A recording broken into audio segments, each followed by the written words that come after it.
Dzień dobry Państwu. Witamy bardzo serdecznie na kolejnym z cyklu wykładów seminarium Ekonomia czasów kryzysu, których inspiratorem i odpowiedzialnym za zaplecze intelektualne jest pan profesor Jerzy Osiatyński. Nasz dzisiejszy gość, profesor James Galbraith z Uniwersytetu Teksańskiego, przyjechał do Polski na zaproszenie Akademii im. Leona Koźmińskiego, której jesteśmy bardzo wdzięczni za możliwość wypożyczenia naszego gościa na wieczór. A także nasze spotkanie dzisiaj odbywa się dzięki pomocy i wsparciu w Fundacji im. Róży Luksemburg. Chcielibyśmy też podziękować Polskiemu Towarzystwu Ekonomicznemu za wsparcie, jeśli chodzi o aspekt promocyjny naszego spotkania. A pana profesora Jamesa Galbraitha przedstawi i następnie po wykładzie profesora dyskusję poprowadzi pan profesor Jerzy Osiatyński. Przepraszam najmocniej. Jeszcze chciałbym poprosić tradycyjnie w celach inwigilacyjnych poproszę o wpisanie się na listę obecności uczestników. Już oddaję głos panu profesorowi. Good evening, everybody. It's my honor and great pleasure to introduce to you Professor James Galbraith. Professor Galbraith works at the Austin University of Texas and is known for long-lasting interests in income distribution. And his book on Inequality and Instability that was published some years ago brought him well-deserved recognition for a very substantial empirical research, the main aim of which was to consolidate individual data coming from various countries, systematize it, and find new indexes that help us understand the causes, the trends, and also between countries and between regions and sectors of economy. Income differentiation. Income in terms of family incomes, in terms of earned incomes, in terms of expenditure, in many dimensions. The work that Professor Galbraith has done together with a team of his colleagues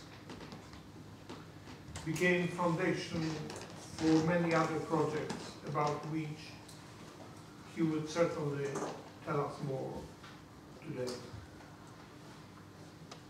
What I think is extremely important and which you will find in many of his publications is the refutation of the idea that, for good reasons, is not totally foreign to most of the people present here.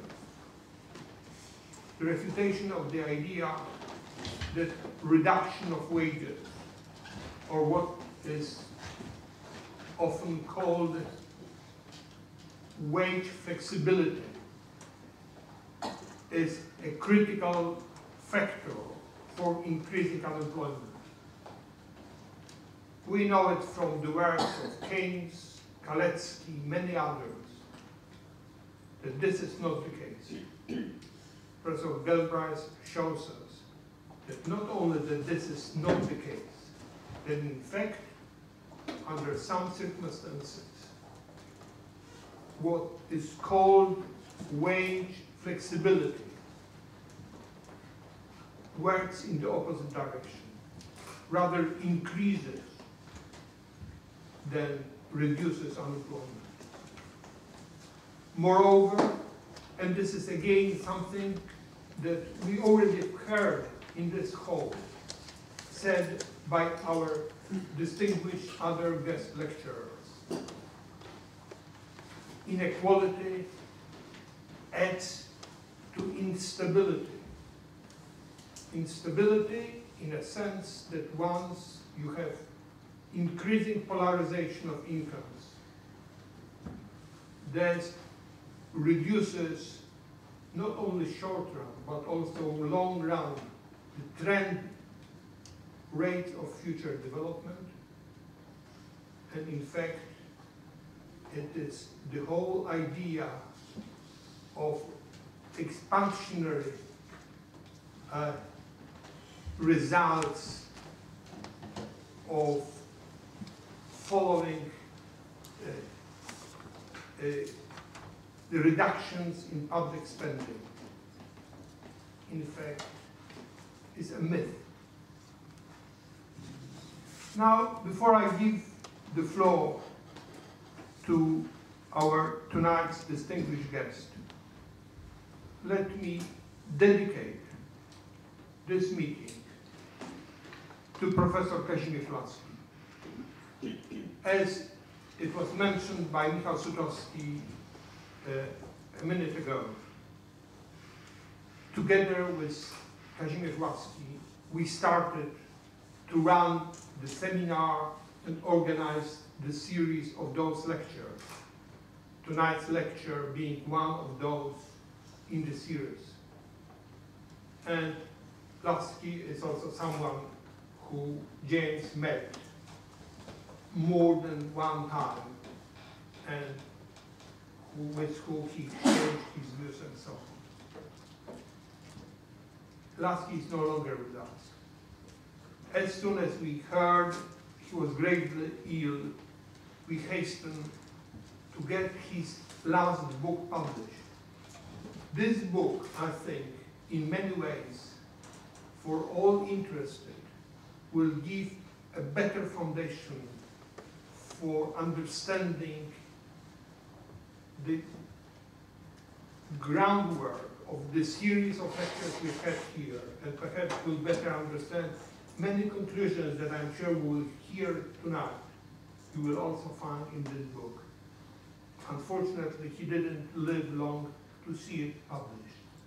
This is the book, a book that was published only a week ago by Polish Economic Society. It's lectures in macroeconomics. Can capitalist economy be one without unemployment? Is a capitalist economy without unemployment possible? And let me dedicate our tonight's meeting to the memory of Kazimierz. And now, James, you take the floor. I think you can be all right. Thank you very much. Let me begin by saying, Professor Zmiany, that it's a true privilege to be here in this distinguished setting and in the, let's say, under the amiable shade of Michael Kalecki, whose work I first studied in Cambridge in 1974 when the editions of his collected works had just appeared. And I cherish to this day, have an honored place on my bookshelf. It's also a sad but significant distinction to be able to give a lecture dedicated to Kazimierz Laski, whom I did meet 2 or 3 times in Vienna, and who did me the honor of actually coming to my lecture must have been the last weeks of his life, earlier this fall. So I was deeply honored, and I said so at the time, that he was present on that occasion. I want to talk to you tonight about work in which I have been engaged with a series of cohorts of research students at the University of Texas at Austin for the better part of 2 decades now. Investigation into the dynamics of economic inequality. And it's largely an empirical research project, but as you have already suggested, it does bear on some theoretical considerations. And I should perhaps begin by stipulating what some of those actually are. I first became interested in the problem of income inequality, income distribution, changes in income distribution as a professional matter in the 1980s already, but then when I was working for the Joint Economic Committee of the US Congress. And just at the time when it was beginning to be recognized in the United States that the income distribution, which had been very stable for a long period of time, was becoming destabilized, and the inequality was beginning to rise in dramatic fashion. As a professional matter, though, my interest dates from the middle part of the 1990s, when I was asked by a foundation, the 20th Century Fund as it was at the time, to write a monograph summarizing a debate which was then emerging in the economics literature. At that point, it had become recognized that there were significant increases in inequality in the United States. And there had become beginnings of battle lines within the profession over the sources of that increase. There was a school already published a defined model on the point that's pointed to supply and demand in the labor market. Actually, both schools, both positions relied on the supply and demand framework in the labor market for their explanation. One of them pointed to the evolution of technology in relation to the supply of skills, and had articulated the proposition that changes in inequality were substantially due to something called skill-biased technological change. And the other one, the opposing position, which was articulated by someone I was quite close to and remain very friendly with, the British economist Adrian Wood, held that the phenomenon that was more important was occurring on the supply side of the labor market, with the rise in the effective supply of unskilled labor thanks to the internationalization of trade and the rise, in particular, of manufacturing trade with developing countries. So those were the two positions, and my assignment was to try and distinguish between them, which I quickly realized was a debate to which I could contribute on the basis of the then existing evidence very little. And the reason I couldn't contribute very much was because the evidentiary foundation was extremely thin at that point. You had a number of surveys of income distribution at widely varying points in time, and an effort to effectively guess what had caused the change in between. And of course, both factors were at work, and the debate was over the relative importance of them. At least that was within the framework, those were the possibilities. But it became clear to me that there was an underlying presumption in this argument, which I didn't feel comfortable accepting.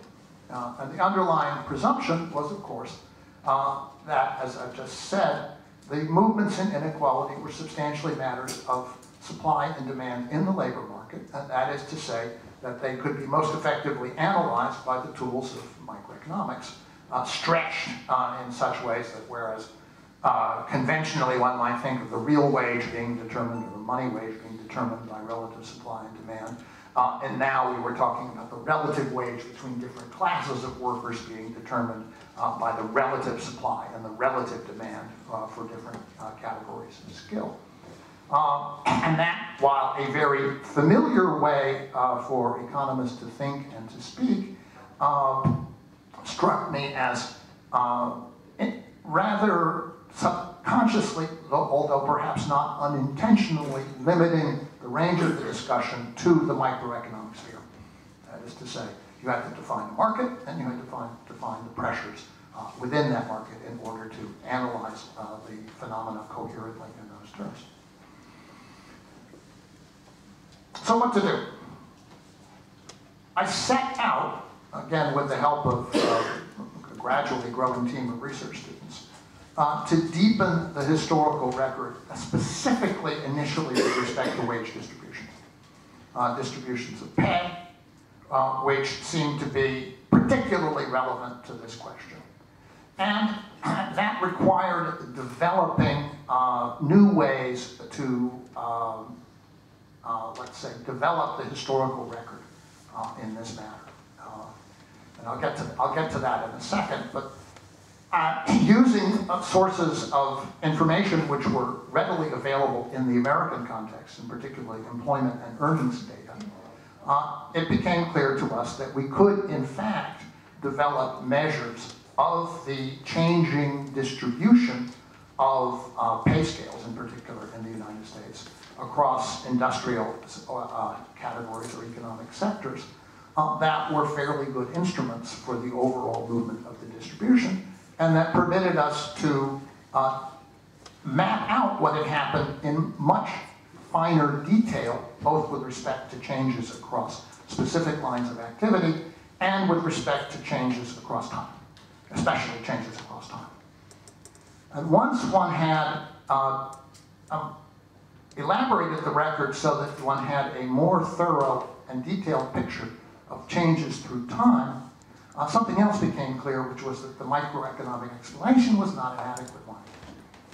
That what was going on in the data was closely related to macroeconomic phenomena. And in particular, you could track it out to changes in real GDP, to changes in the unemployment rate, changes in the exchange rate, and several other factors at any given time. And that developed into a line of research, initially specifically on the United States, but which had the effect of putting me, for once, on the side of Robert Lucas on a theoretical proposition. Lucas's position for decades has been that there should be no macroeconomics independent of microeconomics. And I found myself in complete agreement. In fact, here was a microeconomic phenomenon which was parallel to a macroeconomic phenomenon. And the only disagreement that I had with Lucas was it seemed to me that the macroeconomic phenomenon was the determinative one, the microeconomic phenomenon was subsidiary. And so that this was a way of thinking about how these two branches of the subject should be integrated, which was very much, as I discovered, in the tradition that I had been trained at Cambridge, of Keynes and Galbraith, to see that the dispersion, that is to say, the second moment of a distribution, was not going to be independent of the movement of the first moment of the distribution, and other factors that might affect it. So I began to feel that what we were doing here had some larger significance for the way economics should be practiced and thought about, particularly in this area. And I continue to feel that that is the case. However, in order to keep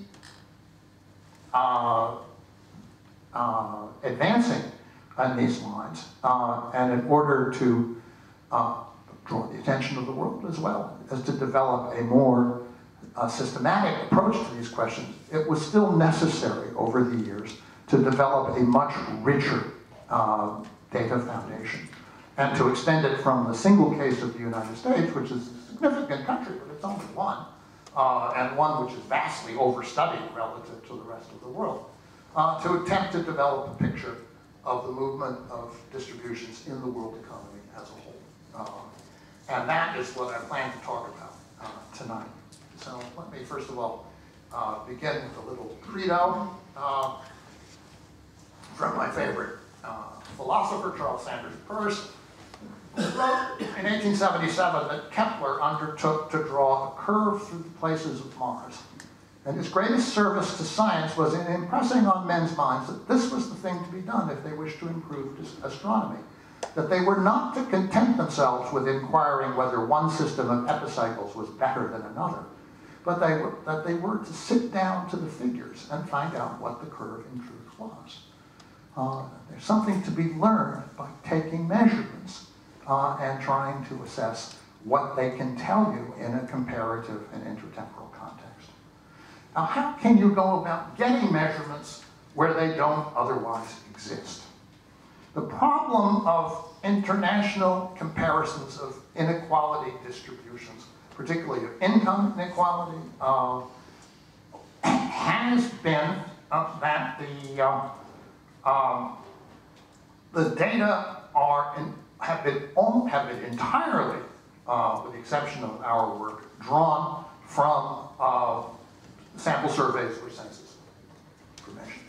Sample surveys have statistical properties that microeconomists like, and they have the nice property that if you have access to the microdata, you can line up the entities along the Lorenz curve and compute the Gini coefficient in a very simple way, which is gives you a measure that is comparable to any other distributional, to the comparable coefficient in any other distribution. So from a comparative standpoint, it certainly is a convenient and familiar number.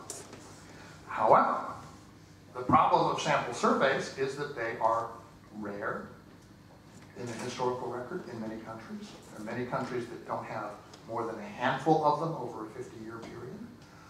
And they are not spaced in an even way, so that the record is both sparse and inconsistent.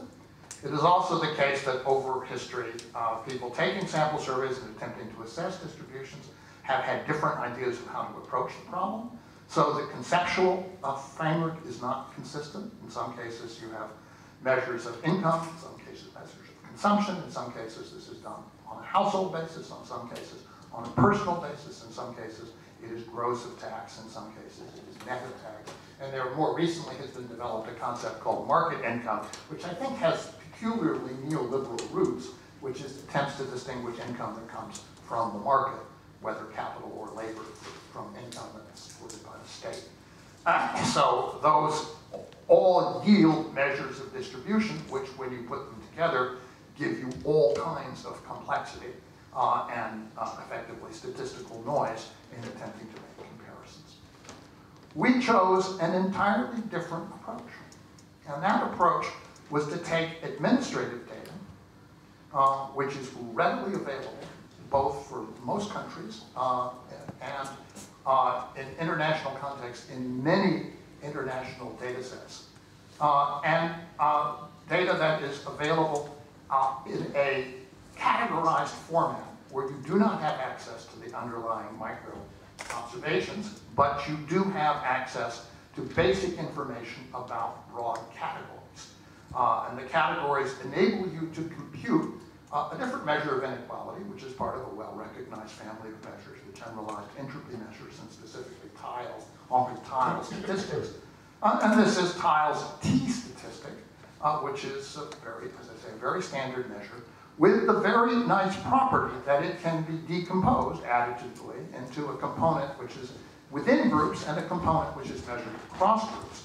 And you have the internal measure within a group of the T statistic, the measure, a weighted measure of the T statistics across groups, and a measure of the T statistics between them groups, and from all of those things you get the overall T statistic.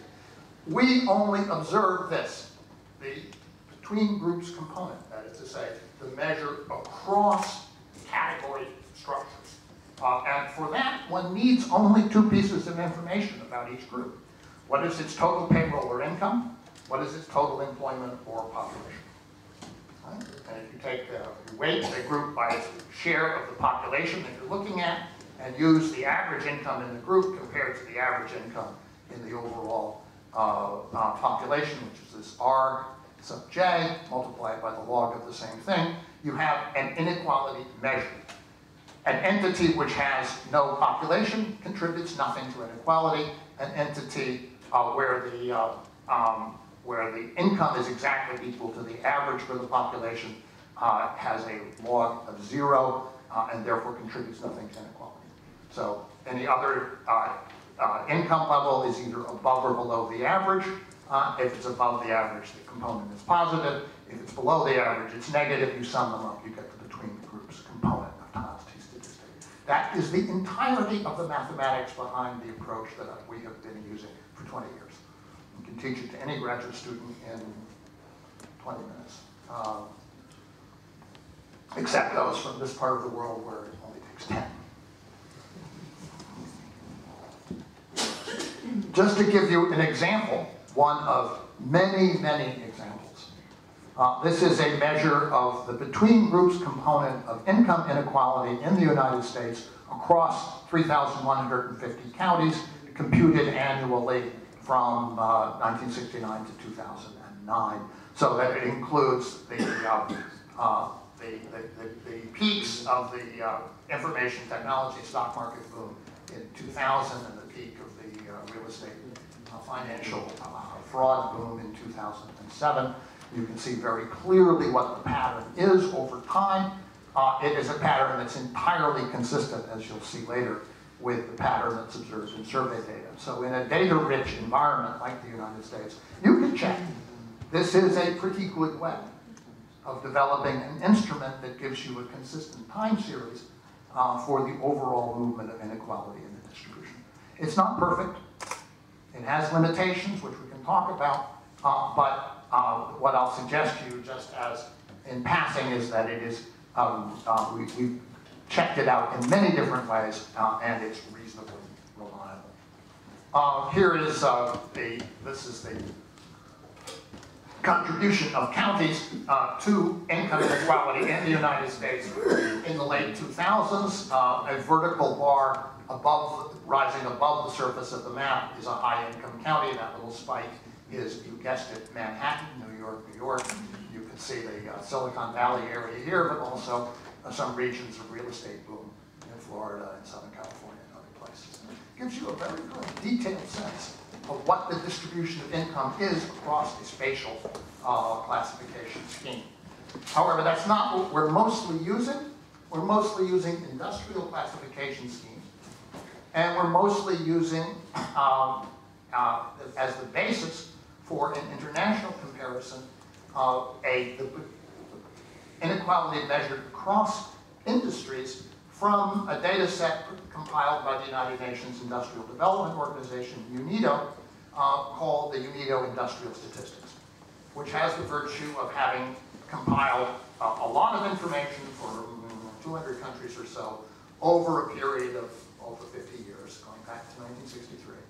On a very conceptually and organizationally consistent basis. So it is very straightforward to compute these between groups components of tiles t statistic for all of this information set that we have.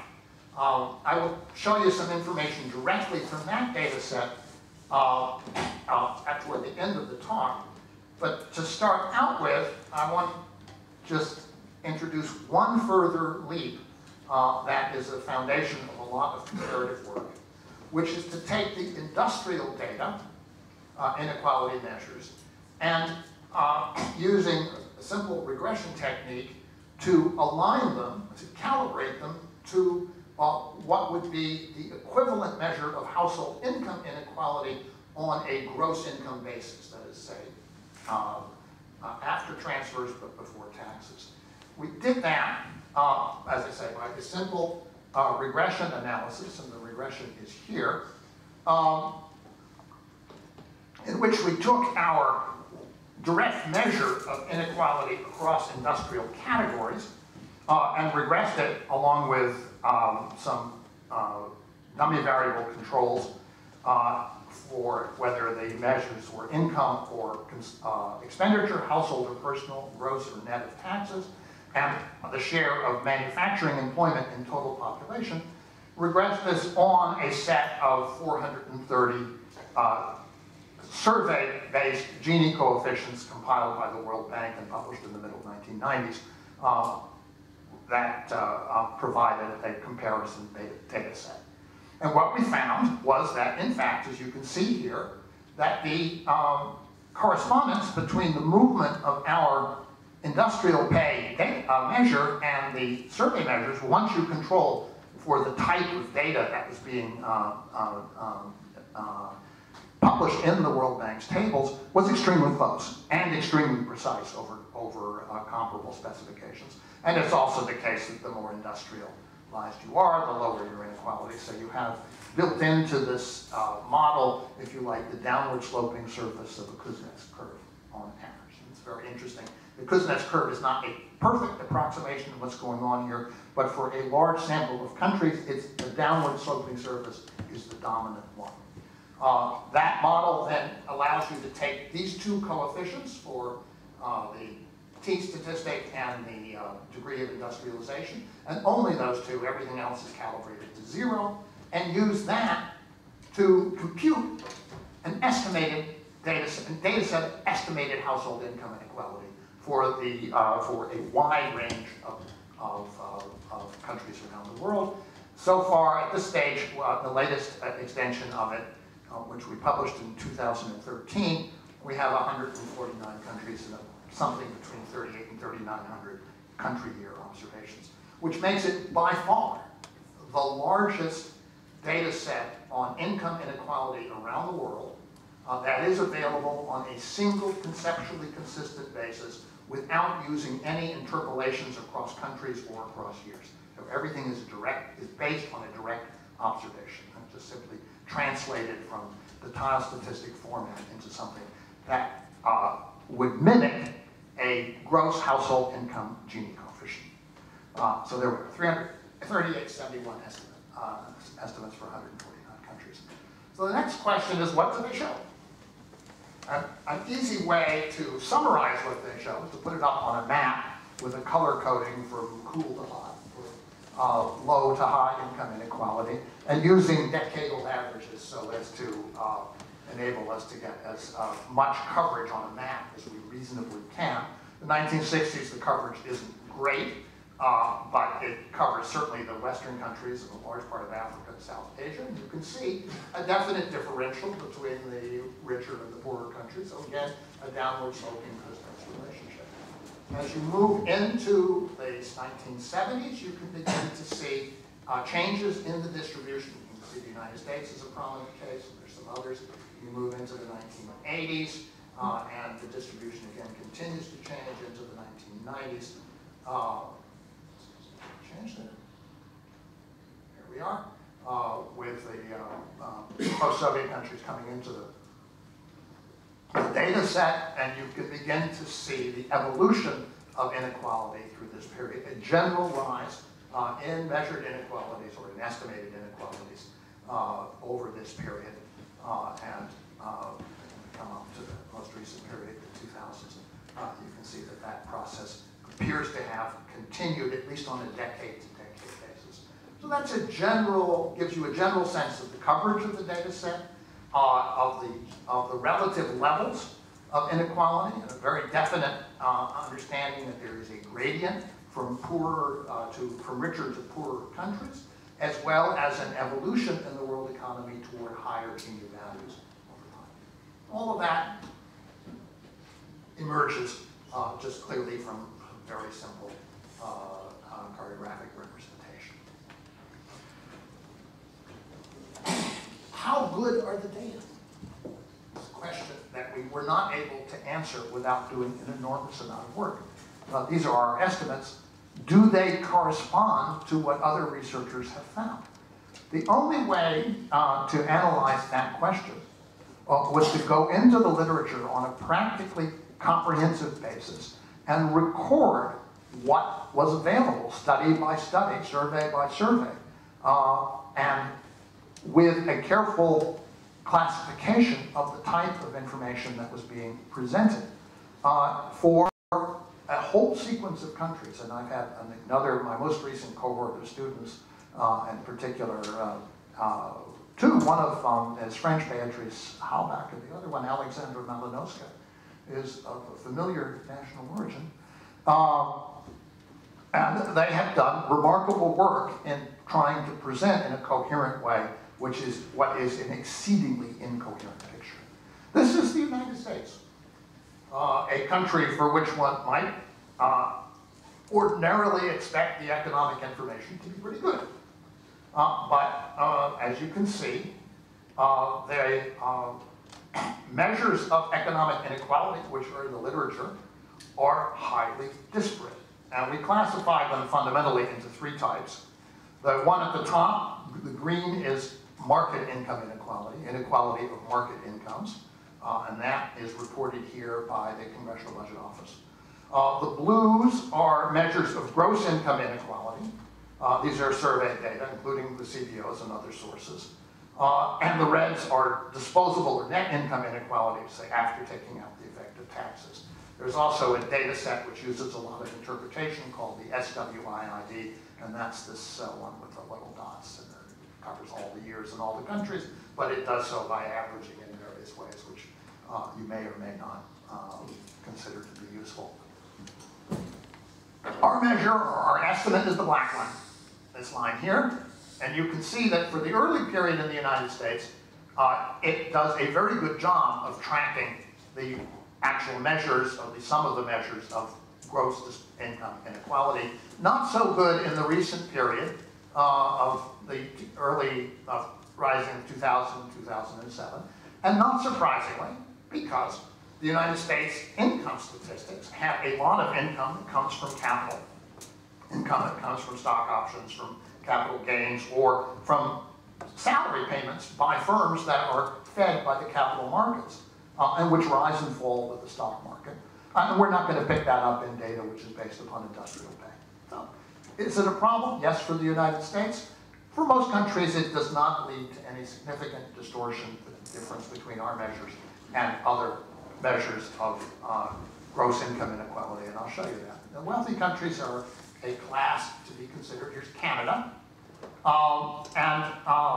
The pattern, similar to the United States, is one of rising inequality in the crucial years, the 80s and the 90s.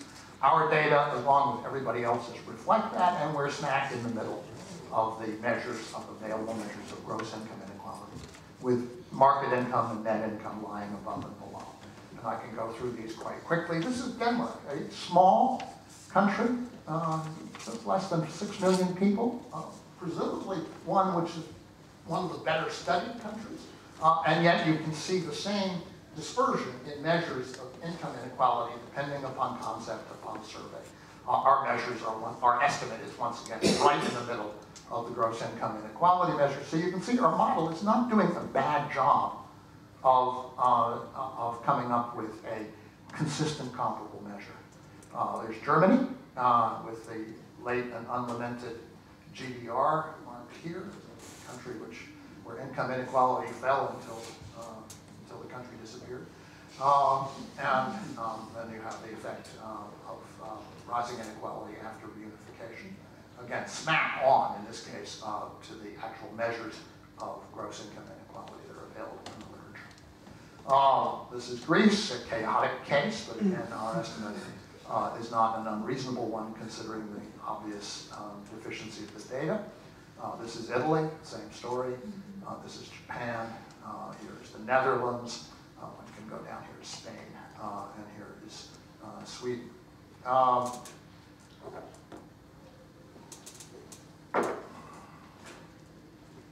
And here's the United Kingdom, where once again, in spite of the fact that the UK also, like the US, has at least a certain amount of capital asset market-based income, our measures track the available, our estimates track the available measures of gross income inequality really very well. So I think from the wealthy countries, one can get a reasonable appreciation for the fact that this very simple model, based upon the movement of inequality in industrial pay, doesn't do badly at tracking the trends that are available elsewhere in the literature, doesn't do too badly at hitting the mark so far as it goes of gross income inequality where actual measures are available. The second set of countries, the so-called transition economies, are really quite interesting because they're quite different from the so-called advanced countries. Here's Czechoslovakia and the Czech Republic. Once again, our measures do a really good job of tracking the rise in inequality across the transition, stabilization thereafter.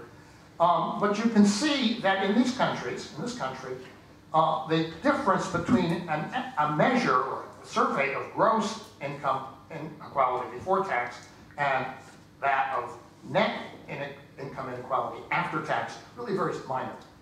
Actually no perceptible difference.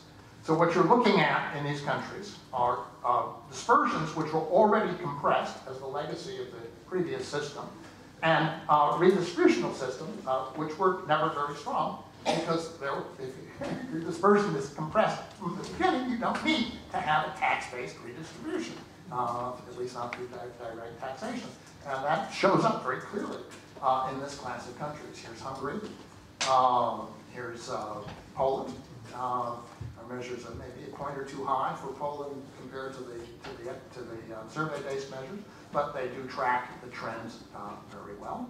And here you can see again that even the yellow, which is a consumption-based measure, and the net income and the gross income are all completely interleaved and overlapping. Here's Russia, there's Ukraine. That's the set of transition economies that we've looked at so far.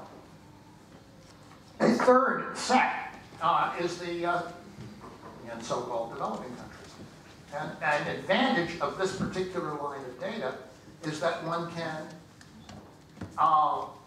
we have produced, as you can see, measures which are essentially comparable across both developed and developing countries. So you can begin to analyze the world economy as a single unit using a single consistent body of information. And once again, our measures attract the available surveys, which tend to be much more volatile in developing countries, pretty well. In the case of Argentina, in the case of China, though there's some gaps in our data, they still track it pretty well. In the case of India, we are way above what was the long accepted official measures of inequality in India, but notice that these are all consumption-based, and they are very, very low compared to income-based measures, and for that reason, completely unusable as comparative measures. There is one actual survey-based measure for income inequality in India. This is the Luxembourg Income Studies estimate right here, and surprisingly, it really is very close to our measure, which goes back for many, many years. So an advantage of our approach is that we're filling in gaps, but in a way which, where there is evidence, seems to be reasonably consistent with what's available. Here's Mexico, where we're a bit low, but what's going on in Mexico is not clear entirely, because all of these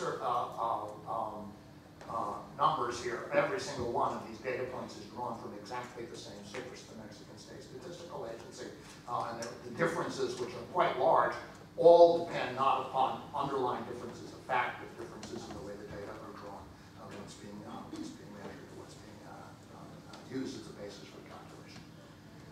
If you take the mean values of our estimates over time, you come up with something which is quite interesting and I think relatively clear. And that is that there is a major transition point. Well, actually two. One is here, one is here. This corresponds, I would argue, to a macroeconomic phenomenon, namely the end of the Bretton Woods system of stabilizing exchange rates in 1971. Not so much to the publication of Michael Kalecki's completed works, I don't think, but if you want to take credit for the decline of inequality that followed, I'm happy to entertain that as a secondary hypothesis.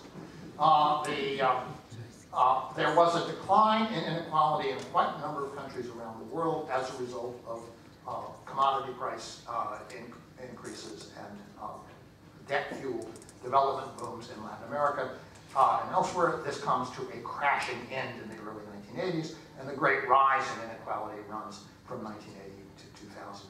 There's an interruption here, which is the introduction of the transition economies of the post-Soviet states into the data set. That weren't there previously, and since they're relatively low, it pulls the average down. I could correct for that, but as a rough calculation, I didn't do that yet. So what we have here, I would argue, and then the peak really comes in 2000 with basically no discernible changes since that point. And I would argue that at least one can make a preliminary observation based upon this very substantial data set, which runs somewhat at variance with the story that's been told very prominently in the last year or so by Professor Piketty, who has made the case that rising inequality back toward the levels of the 19th century is an inexorable feature of the capitalist system. An argument that he's predicated on a much smaller data set. The top incomes data set has only 29 countries in it, than we are using here, although over, in some cases, a longer period of time. Our counter argument, at least suggested here, is that what's going on is in fact temporally much shorter in time. That the rise of inequality was not present in the 1970s, was not present after 2000, but it was a phenomenon of the neoliberal period from 1980 to 2000, a period which begins with the debt crisis in Latin America. That is the first place you see it, Latin America and Africa. You see sharply rising inequality. It spreads to Central Europe and to the former Soviet lands in the late 1980s, early 1990s. You see the very sharp rises in inequality there. And then it moves on to Asia in the mid and late 1990s, at the time of the crisis in Asia. So that would be my argument. And then it comes to a peak with the peak of the stock market boom in the United States in 2000, and to a provisional halt with the rising commodity prices and lower interest rates of the post-2000 period. So one has a case here for a global movement of inequality as a macroeconomic phenomenon, quite parallel to the patterns of development that one can observe as a matter of ordinary course, and strongly influenced by, say, global macroeconomic and financial factors, which is a strong counter-hypothesis to the microeconomic thesis of technology-driven, skill-driven, education-driven, local labor markets equilibrating on the basis of relative supplies and demands. It is possible to extend this work in a number of different ways, and I want to show you just a couple of things. Some based on different data sources, and then to go back to the underlying data set, which is on industrial wage changes, which is just a little bit richer and permits one to do some presentation of what's been going on in changes from country to, from period to period over shorter time periods. This is data drawn from the State Statistical Yearbook for the People's Republic of China, a source that we've been using now for 15 or 20 years, and computing the between groups component across regions, 33 regions in China, and sectors. I think there's 16 sectors in the data set. So underlying this is a decomposition of the Chinese economy into some 500 units, showing the relative movement of average income, average pay across each of those units, with very interesting results. This is the regional between inequality measure, and this is the intersectoral inequality measure, and this is effectively the sum of the two of them, which gives you a measure for the overall economy. Now, the regional measure actually has peaking inequality in early 2000s. And the reason for that, if you look at what's going on across the regions of China, is that the initial rises in inequality here are due to the extreme income gains in one place, namely Guangdong province in the south, and then supplemented by income gains in Shanghai and ultimately going up into the 2000s in Beijing. That's very important. As you move further on in time, though, you get income gains in more places. You get them in Tianjin, you get them in Zhejiang, you get them in Fujian. And as a result, you have what is effectively a Kuznets transition. As the income gains spread, the inequalities tend to stabilize and decline. The intersectoral measures are different. I would call this a Schumpeterian, maybe I put this on the, yes, I did. The Schumpeterian transition and the Kuznets transition. The Schumpeterian transition is the effect of the global crisis on those sectors which were had the most strongest income gains before the crisis, which would be finance, utilities, and transportation, sectors where there's strong monopoly elements. You put the two together and you find something which we were the first to document, although certain other papers have now verified or at least supported our conclusion, that around 2008 there was an overall peak in the inequality of pay and incomes in China. We shall see.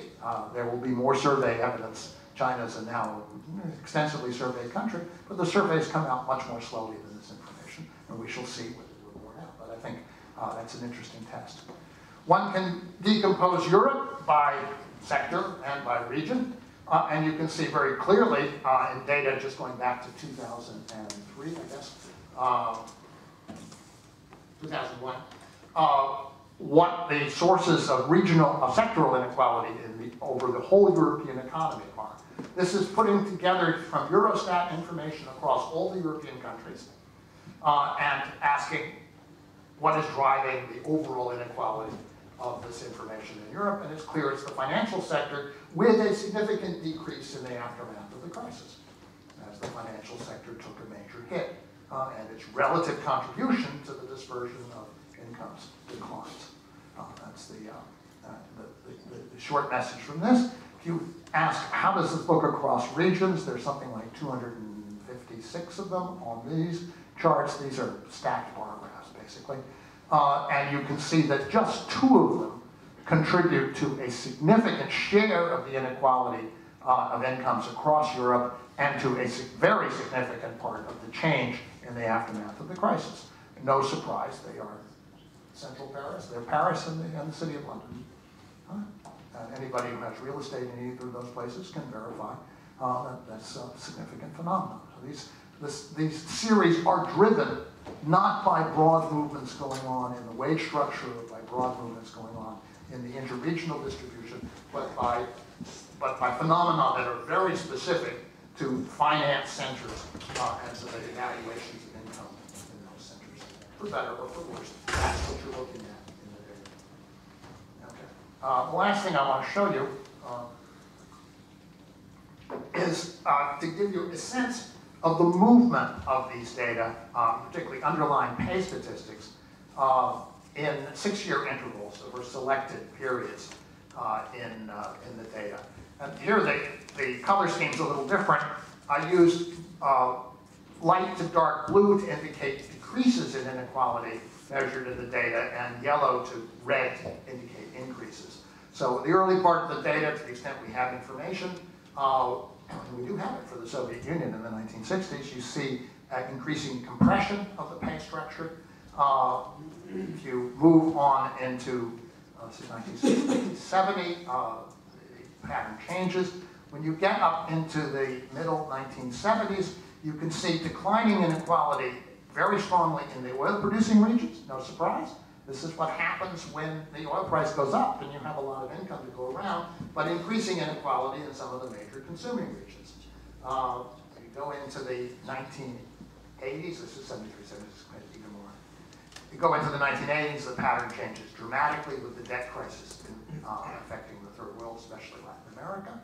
Although there are places which are isolated from that, including revolutionary Iran and India, which were at this period still substantially isolated from international capital markets. If you move into the 1990s, no surprise, the substantial increases occur in the areas of where the socialist regimes came to an end. And that's clear in the national data, and it shows up clearly on a global map. And again, you go into the late 1990s, and then into the early 2000s, you get a different pattern altogether. The peak has occurred at this point, and we see, the last one is 2003 to 2008, we see substantial regions of the world where the inequalities in industrial pay are once again appearing to decline. True of Russia, true of China, true across large parts of Europe, true in Canada, true in parts of South Asia, Southeast Asia. So without weighing too much about what the future holds, I would just argue that the evidence would tend to show that the movement of inequality is a substantial function of ongoing macroeconomic conditions and also of the policy regime. The rising period of rapidly rising inequality in the world economy was driven by the financial instability, the financial crises, and regime change from the 80s through the 1990s. As the world moved away in important regions from the neoliberal policy regime, and as the financial conditions eased in the 2000s, once again, the pay structures show a degree of stabilization, which I suggest is, at least to some degree, an encouraging sign. It shows that perhaps we do have some capacity to control these phenomena at least if we prepare to make the institutional and policy decisions that would be required to do that. So, thank you very much. Thank you, James.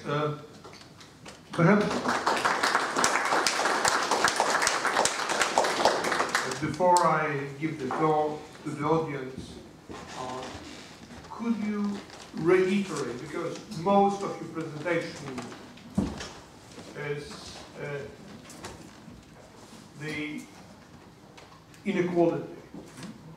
Could you reiterate how those trends in rising, stabilizing, declining, again rising because of financialization, inequality, how it links to instability? Could you tell us more about this link and instability? Sure. The argument I would make is that with inequality, what we are measuring is a symptom. Right? This is a bit like measuring temperature or blood pressure in the human organism, or the temperature of an engine, and that's working. And if you run it too hot, you are going to be running into trouble. And the underlying phenomenon is very often a credit boom. Certainly in the advanced countries, that's common, the commodities booms. But the consequence is likely to be a crisis. And that's what you see in the U.S. data. You see a rise in the income inequality, which is clearly attributable to the movement of the stock market, clearly attributed to the movement of the real estate market, not to the movement of the labor market. It's in income tax data, so it's what people are reporting on their income taxes. In the U.S. case that I showed you at the beginning of the analysis. And so there you are seeing something which is where the rise in inequality is a symptom of the overall, let's say, unstable basis of the growth process in the country. Straightforward. Thank you. Okay. Giving the floor to the audience, may I ask you first to introduce yourself, and then before I pass on the mic to the first person asking the question or making a comment, could you raise your hands, those who want to ask questions, so that I know how to allocate time? Who'd like to? I can see one person, two, three. Okay, we see how it goes. Four. Okay, I think here the mics go to the gentleman in the yellow jumper. Tim Clapham, British Labour Party. Very interesting statistics and very interesting analysis, but I'm wondering where it leads us. It appears to lead us to a situation where we say, oh, it's now evening out. Isn't that okay? But isn't the reality that, in fact, the inequality has now reached very extreme levels, and we don't want it to stabilize out? You've said it is stabilizing, as I understand it, due to the ideological changes from the 90s, the 80s and the 90s. But in fact, we are in a situation now where we are in an unsustainable situation. And I was also slightly unsure as to why you feel that Piketty's, I'm not clear about the difference between Piketty's approach and yours. Because his is based on wealth, yours is based on income, as I understand. No, his is not based on wealth. His is based on income, largely on income tax data, which is income data. And I'll get into that momentarily. You're quite right that the movement of inequality reached by the turn of the century very high levels by historical standards. And you can make a very reasonable argument that the desired direction of policy is to reduce it from here. All I'm pointing out from this chart, for example, you can see it very plainly, is that some of that reduction is already underway. Now, it may have just come to an end, for example, in Latin America with the election results in Argentina and Venezuela in recent days, prospective developments in Brazil. But the fact is, over 15 years, if you look at the data for those countries, inequality declined dramatically. Inequality, and in the Brazilian case, extreme poverty declined by half. Why? Because the government defected from the Washington Consensus, sent the IMF back home, and pursued a policy of institution building, housing, education, health services, social development, which proved quite effective when pursued steadily over a significant period of time under a steady government. And that was the case. Brazil is one of the very interesting examples of this actually happening in the framework of a fully democratic country. You can see the reduction in poverty in China, but that's an entirely different world. So I would argue, yes, that I agree, stabilizing a patient who is in extreme situation is a necessary step. That's what any doctor will tell you. The first thing you want to do is stabilize the patient. The recovery is a slow process, which often requires persistent application of an effective therapy over a long period of time. That's another issue. But the repudiation of the neoliberal doctrines, which is certainly the case in a large part of the world over the last 15 years, has in fact already produced measurable results in terms of the stabilization of reduction of inequalities, and that, it seems to me, is a significant fact. Now, to come back to Piketty, I have a lot of trouble with Professor Piketty's approach. There are three problems with it. The theory is, in my view, extremely simplistic and based upon all of the errors that were made by the MIT school in the capital controversies in the 1960s. The evidence is unsatisfactory and the policy recommendations are amateurish. The evidence has been highly praised, but I don't think the people who praise it have actually looked at it very carefully. One of my students actually did a very interesting analysis, which you can look up on our website, of the graphical basis of Piketty's arguments. And shows that very many cases, in fact practically all of them, the case that inequality is rising inexorably is based upon the graphical distortion of the evidence in two ways. One is changing timescales on the horizontal axes. And when you systematize the timescales so that they're evenly spaced, the argument goes away. The trend that Piketty alleges isn't there. And the second thing that he does is to extend the evidence base to places where there are no data at all. From before 1700 back to the year zero, is one example. And from 2000 on up to 2200 in some cases. You can look it up, it's in the book. He has data from year 2200 AD, in the Christian era. Now, I don't know what archive he got that data from. I honestly don't. He has powers of statistical analysis which exceed those, I think, of anybody in this room. It was based on medicine. Well, I don't know what it was based upon, but it was a data point from 2200 is not a data point. It's a piece of imagination, right? And it was used in this document in order to make a point about rising inequality going on forever, which is not backed up by any evidence. You take the data point out and you put the timescales on a uniform basis, and you simply cannot tell what is going to happen next, which is much closer to my position, which is what's going to happen next depends on what we do about it, not about the underlying fixed character and inexorable character of the system. Well, I may add that when I want recommendations, I rather refer to Tony Atkinson than Piketty. I think the gentleman in the blue was the next one. Stanisław Adamczyk, Warsaw School of Economics. Professor Galbraith, what is your opinion about Thomas Piketty's cure on inequality, imposing a capital tax and in the open economy? We know that we have international flow of investments and local government can have a difficulty with taxing capital. Thank you. Oh, you think so? You show a distinct lack of revolutionary enthusiasm, my friend. You know, my view is that this is a marvelous program for the full employment of accountants. because it would require a systematic recording of everybody's capital position at all moments of time and the computation of integrals, which could then be taxed on an annual basis. For what purpose? The effect of this would simply be to depress the price of capital assets. I don't know why one has that as a policy objective.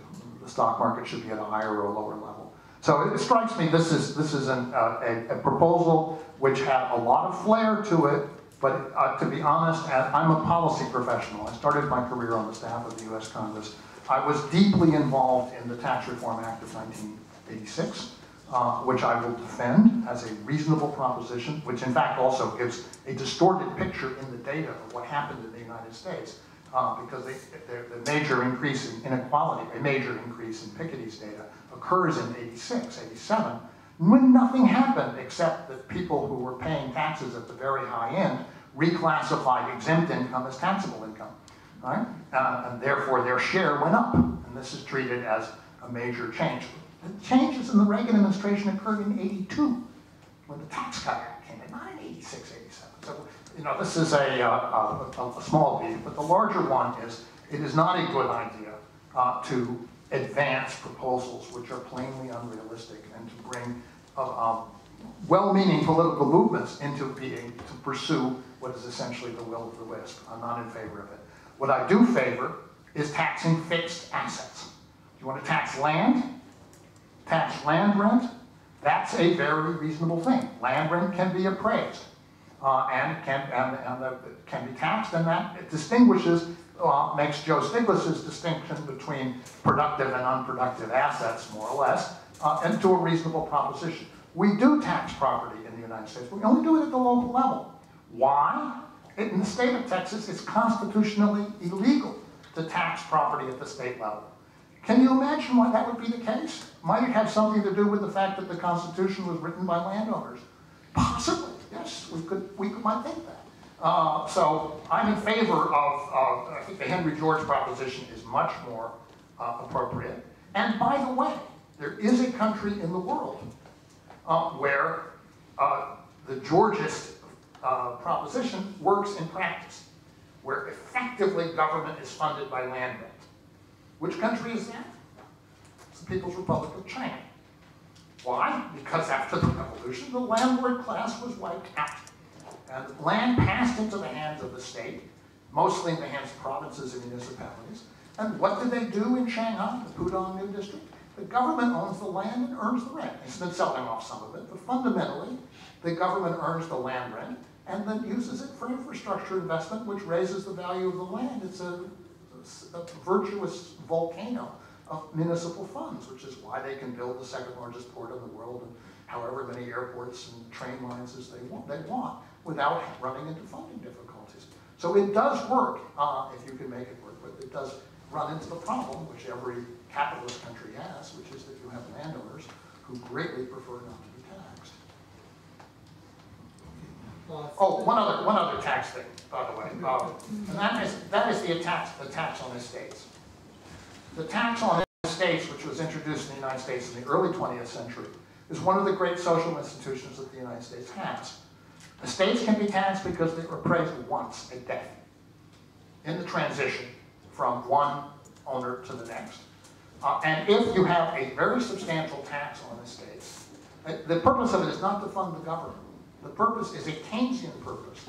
It is to recycle those funds in advance of death into spending. Right? So what did Mark Zuckerberg just do with his wife, Patricia Chen? They declared they're going to create a foundation and put $44.5 billion of their $45 billion in Facebook stock into the foundation. They're getting nice press for this, and they're declaring what they're going to do. Why are they doing this? Because if an airplane goes down with Mark and Patricia on it, the government is going to force them to make a fire sale of the Facebook stock, and it will be worth $45 billion. It's obviously clear. It's what every wealthy person in the United States faces as a possibility. And so they are strongly incentivized to put their money either in a foundation, if it's a very large amount of money, or just to hand it over to a university or a hospital or a church, where it goes into the hands of people like me, which I like very much. There was another person somewhere here who asked for the floor. Yes. My name is Hans Peter. I want to ask you, I do not really see what sense it makes to compare inequality in a let's say, African country to Canada. Because the reasons and the why and so on of inequality is completely different. So it doesn't make sense to compare these different countries. Doesn't make any sense to me. I can't understand it. Okay. I've thought a lot about that question. Let's go back to to the measures of. First of all, if you just look at the measures of rates of change, which is what I've been showing here, a very significant pattern emerges when you put things on a map, which is that there's geographic contiguity. That is, say, similar things happen across whole regions, which tells you right away that there are international macro dynamics at play. This is not about the local labor markets. That's a very, very, I think, significant fact. It's not a complex fact, but it's an important one. What happens in Africa is going to be driven by commodity prices. What happens in Latin America is going to be driven by debt dynamics, which are regional, not national, in nature. Let's go back to the data at the initial point. Maybe I'll just do it this way.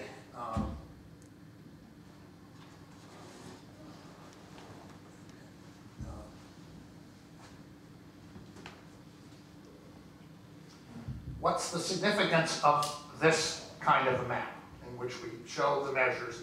First of all, I think it's significant that there is a consistency across regions, across types of regions. That is to say, we have a consistent evidence that the rich countries are more egalitarian than the poor countries. But we know it without it. We know it by I don't think you do. If you look at if you rely on the World Development Indicators published by the World Bank and don't look at it closely, they will tell you that India and Indonesia are amongst the most egalitarian countries in the world. The measure they publish is comparable to Denmark. I say, along with everybody else who looks at it carefully, that that's nonsense, and that it's important to understand why. The reason it's nonsense is that the essence of being an advanced country, a rich country, is having a large middle class. There is no such thing as a wealthy country which has only a few wealthy people and a lot of poor people. That's a poor country. A wealthy country, by definition, is one where there is a substantial middle class, which is almost always industrial in origin. Very rarely anything else. There's a few exceptions. An advanced middle, that is the essence of having a lower inequality measure. So these two things are very tightly integrated. And so, contrary to your skepticism, I would argue that, in fact, when you study this at the global level, the patterns and the changes over time tell you something fundamental about the world economy. They tell you something about the structure of the world economy, its relationship between the core and the periphery, and they tell you something about changes which are happening not on a random Brownian motion noise basis, but on a systematic basis, which the patterns of which can be extracted from the data, which is what we're doing. So we can show that the global economy, affecting North and South, is in fact a single unit with a number of small number of fundamental forces that are in the driver's seat. And those forces are the interest rates and debt dynamics in the world economy, which affected almost all the countries, a few exceptions, and commodity prices, which affect the balance in terms of trade between the rich and the poor. You have those two things, you have a very large share of the explanation of movements in both average income levels and inequality. That's not bad. I'm kind of happy with that as a defense of looking at things this way. Should anyone else? Yes, and that will be the last one, the lady there, please. The last one, yes. Hello. Just before the lecture, I bought Stiglitz's new book, and I know his views a bit, and he always complains about American 12% of the richest people. In Poland, we are unequal, but I think we don't have them. Maybe it's because of something that you have shown, that is the financial sector, which produces this class mostly. And in Poland, I think we don't have many investment banks. And maybe the inexistence of this sector causes this. We've got agriculture, we've got retired people and underemployed youngsters who are responsible for this inequality in Poland. But I wanted to ask about the first percent. Are you really afraid of them? Would you complain about them? Like, what's it like to live in the United States with this first percent? Are you afraid they are corrupted? Well, because in here I think we didn't experience this phenomenon. First of all, what you say about Central Europe is, I think, exactly right. That so long as you don't have an indigenous financial sector, you're not going to record the same degree of inequality in your domestic statistics. That doesn't mean you don't have a 1%. I regret to tell you it's headquartered in Frankfurt. Because you are part of the European economy, and your 1% is, well, not in Frankfurt, actually, it's in London and Paris. That's where it is. I showed it to you with them. So that's just something to be aware of. But it does mean that at the national level, you have some ability to maintain coherence of the society. So this is different. Poland is very different from Ukraine, where when I made a reference to oligarchs, they said, but we call them politicians. You don't have any distinction between the two, you're in trouble. So the question then about this routine of the 1%. You know, Adam Smith said, wealth is power, as Mr. Hobbes says, which I always love as a sentence, a casual reference to Thomas Hobbes. But I dislike the 1%, 99% polemic for two reasons. First of all, it obscures who is really at issue here, which is a much smaller number than the 1%. As you said correctly, it's the financial sector plus a handful of people who have been made rich by the speculative movements engendered in the financial sector. Some of them in technology, a great many of them in real estate, and a lot of them in carbon rents, which are the most reactionary element of the American political scene. That's far fewer than 1% of the population. It's a handful of people, many of whom we can name. Okay? Second thing is that when you go as far as the 1%, and you look at the data in the United States, the actual character of who is making money at any given time and where changes very rapidly. So in the late 1990s, this is the beauty of doing this county by county, is that you can pick out the evolution of tax reporting by place. And in the late 1990s, there are 5 counties that drive the entire movement of the distribution.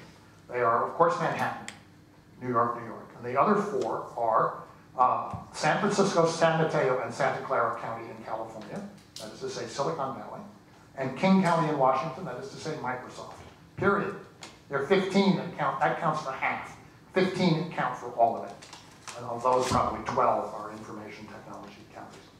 If you go to 2003, 2004, the pattern's entirely different. The big gainers in that period are not there at all. Those counties have slipped into a slump. The big gainers are, guess where? A band of counties right around the nation's capital in Washington, D.C. Northern Virginia and suburban Maryland. What is there? Defense firms, national security operations, right? Contractors, beltway bandits. Right? This is the greatest gift a Republican administration ever made to a group of Democratic homeowners that greatly inflated their house values. But this was because of the war in Iraq and the whole escalation following 9/11.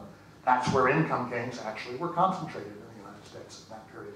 And then you go to 2006, 2007, and it's out there in the land of the Wild West of real estate finance. Southern Florida, Southern California, bits of Nevada and Arizona and so forth, just before the bust.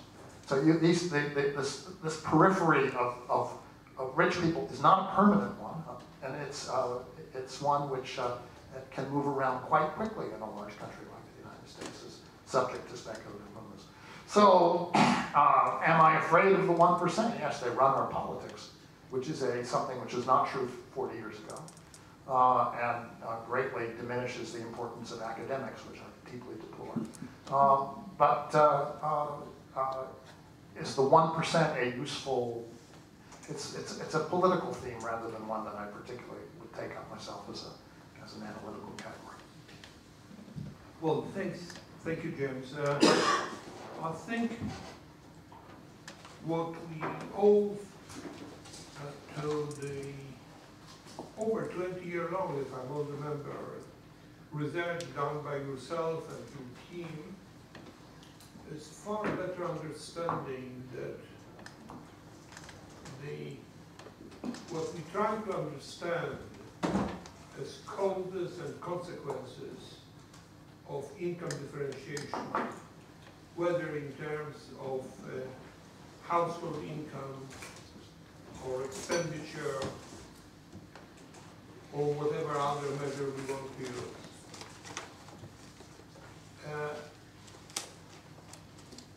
Though we tend to concentrate on this relation 1% to 99%, which is not necessarily that relevant, and whether we talk in terms of functional income distribution between wages and profits or household income distribution. What follows from your research is that this is a far more complex issue with income differentiation being dependent not only in changes in functional distribution, but it also heavily depends on sectoral composition of employment, on intersectoral differentiation within given sector, on regional differentiation, as you have so clearly have shown us tonight. So I think we are all your debtors in providing us with far greater insight, not only tonight during your presentation, but in many publications that you so clearly show that it's far not one or two-dimensional issue when you study those differentiations. And since income differentiation has been a very hot subject ever since before Adam Smith's Wealth of Nations, I think if we make an effort to better understand the presentation, which I hope you will leave with us and we will be able to distribute it to participants of tonight's meeting and to some other people who, because this is available online and there are other people who listen to us and view us, will be very grateful. So once again, James, thank you very much for excellent presentation. And I think we should upload it.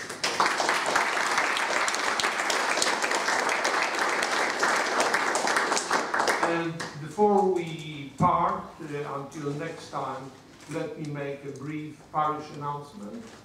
And that is that I hope that sometime in April, I shall be able to bring here Professor James, who is this year's Leontief Prize winner, who will try to tell us more, to graft modern days monetary theory upon Kalecki's theory of profits and economic dynamics.